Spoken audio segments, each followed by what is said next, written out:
দুর্যোগপূর্ণ আবহাওয়ার কারণে ক্ষতিগ্রস্ত পরিবারের মাঝে ত্রাণ সামগ্রী বিতরণ করেছে বাংলাদেশ কোস্টগার্ড। স্টাফ রিপোর্টার, দেশের প্রত্যয় নিউজ ডেস্ক। শনিবার 11 জুলাই 2026 বিকালে কোস্টগার্ড মিডিয়া কর্মকর্তা লেফটেন্যান্ট কমান্ডার সাব্বির আলম সুজন এ তথ্য জানান।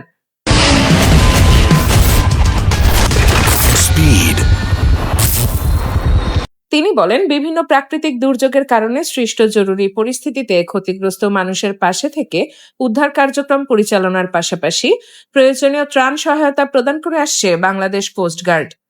এরই ধারাবাহিকতায় গত 10 জুলাই 2026 শুক্রবার কোস্টগার্ড বেস চট্টগ্রাম কর্তৃক চট্টগ্রামের বাঁশখালীতে সপ্তাহব্যাপী চলমান প্রবল বর্ষণের কারণে সৃষ্ট জলাবদ্ধতায় ক্ষতিগ্রস্ত 100টি পরিবারের মাঝে ত্রাণ সামগ্রী বিতরণ করা হয়।